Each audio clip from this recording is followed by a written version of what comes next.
So, Mom, tell me a little bit about yourself. Hi, my name is Jen Mandelion Chrisman. I'm the Vice President of Project Management for Paramount Experiences. I've been working in the theme park, attraction, and resort hospitality field for almost 30 years.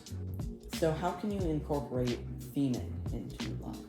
Lots of ways to do that, and you could say there's the Cadillac version, like the really nice, expensive version, which a good example would be the Guardians of the Galaxy queue that opened at Epcot a few years ago. They've got media, they've got high dollar talent, they've got effects, everything to help tell a story. But there's also very low budget ways to add interactivity and story to queue.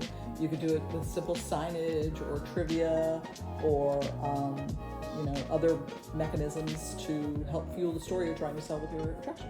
So, how long should you make these queues or lines? Well, it all depends on your daily operational capacity. So some parks have a really high capacity and they plan their queues around being able to queue thousands of people. It also has to do with the ride's throughput, how quickly you can get people on and off of a ride. If it's really a high capacity, like a lot of people can get on and off of a ride within a given hour, your queue doesn't need to be as long. But if it's something where it's a short capacity, so like only a couple hundred people per hour as opposed to like thousands of people per hour, then you need to have a longer queue.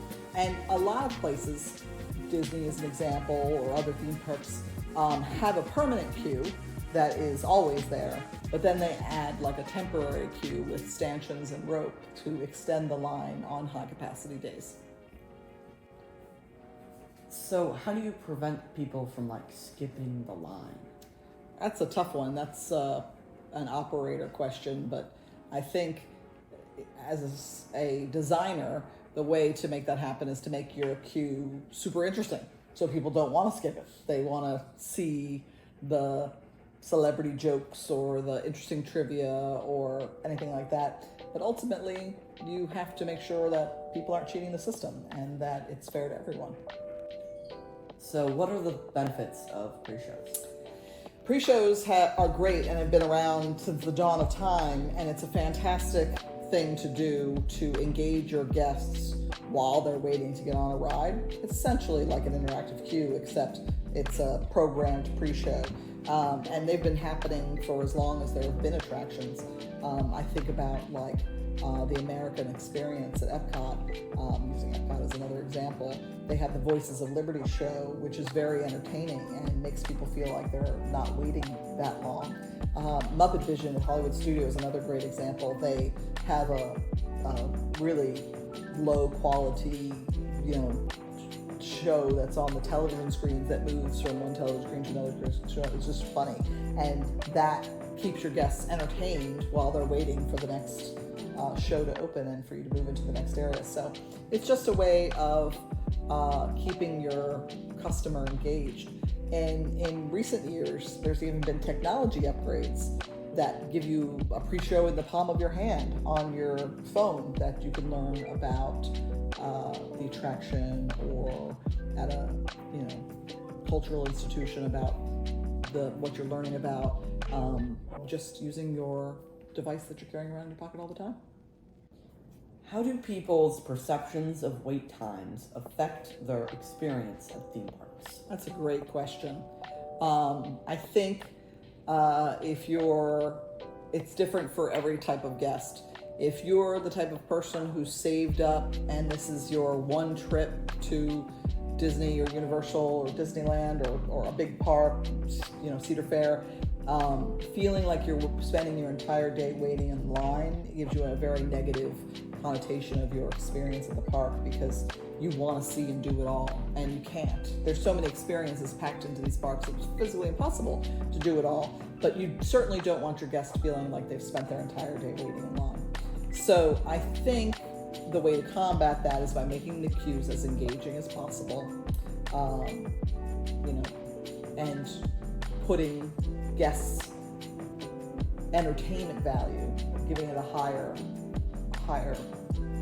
level of importance.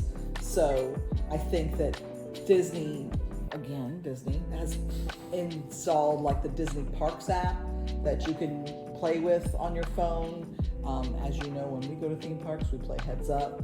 I think that making the guest feel like you value their time is really important in today's theme park industry.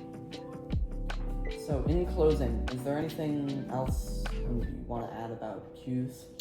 You know, I would also like to add that I generally have a problem with the way Disney and Universal in recent years have structured their queues to monetize these express passes or express lanes. Initially, Disney offered the express pass, or what was it called back then? Fast pass. They used to offer it, to anyone.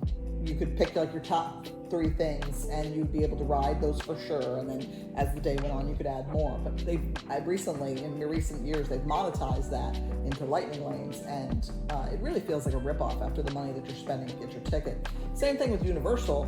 Universal, it used to be a amenity for their premium resort guests. You could get this Universal Express passes, and now Universal has this flexible pricing, like surge pricing almost, based upon the capacity of their park.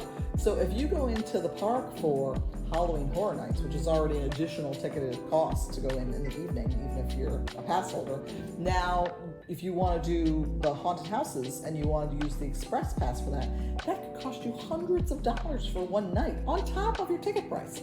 And I just feel like obviously the market can bear it and people are paying it, but I just feel like it's gouging consumers and really taking advantage and making people feel like there's a class system when you're on vacation.